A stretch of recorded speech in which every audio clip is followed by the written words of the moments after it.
Greetings today. We continue part 3 of Exemplifying Christ's Unjust Suffering from 1 Peter chapter 2, verses 21 through 23. We begin today with the literal of verse 22, who he did not a sin, neither a deceit it was found or discovered in his particular mouth. Now, this seems to be a very clear reference to the book of Isaiah chapter 53 and verse 9, which is one of the great messianic chapters of the Old Testament. Therefore, it is prophetic in describing the conduct of Jesus before the fact. Verse 9 of Isaiah 53 says, "And he made his grave with the wicked and with the rich in his death, because he had done no violence, neither was any deceit in his mouth." In Luke 23:41, we find the words of the repentant thief when he says, "And we indeed justly, for we received the due reward of our deeds, but this man hath done nothing amiss." So as he died,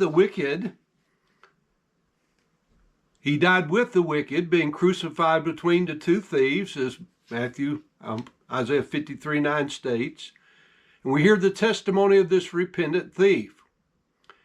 Jesus was then temporarily buried in a rich man's new tomb, that man being Joseph of Arimathea. In the book of John chapter 8, verse 46, Jesus said, "Which of you convinceth or convicts me of sin? And if I say the truth, why do you not believe me?" This is personal testimony that there was no sin, no deceit in his life. Let me stop to throw this out. Being without sin is not being without accusation.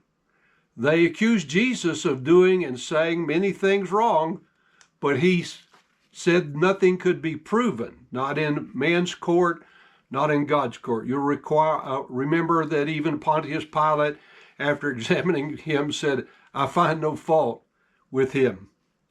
So 2 Corinthians 5:21 says what happened was that he, God, made him, Jesus, to be or to become sin for us, who knew no sin, that we might be made the righteousness of God in him. To Hebrews 4, beginning at verse 14, "Seeing then that we have a great high priest that is passed into the heavens, Jesus, the Son of God, let us hold fast our profession. For we have not a high priest which cannot be touched with the feelings of our infirmities, but was in all points tempted like as we are, yet without sin. Let us therefore come boldly unto the throne of grace, that we may obtain mercy and find grace to help in time of need." Hebrews 7:25 boldly declares, "Wherefore he is able to save them to the uttermost that come unto God by him, seeing that he ever liveth to make intercession for them. For such a high priest became us, who is holy, harmless, undefiled, separate from sinners, and made higher than the heavens." In 1 Peter 1:11, we stated that the word sufferings was the word Strong's 3804, pathema, for the suffering which Christ endured as the Lamb of God who takes away the sin of the world. The suffix neuter plural ending ma causes it to mean the things which he suffered in our place.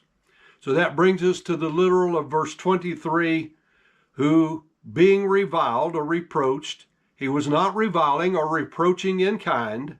Suffering, he was not threatening, but he was handing over to the one judging righteously. Now, Matthew 27:39 through 44 reveals some of the reviling, the reproaching which Jesus endured, which included both thieves in the beginning. Matthew 27:39 says, "And they that passed by reviled him, wagging their heads and saying, Thou that destroyest the temple and buildest it in 3 days, save thyself, if thou be the Son of God. Come down from the cross." Likewise also the chief priests mocking him, the scribes and elders said, "He saved others, himself he cannot save. If he be the King of Israel, let him come now down from the cross, and we will believe him.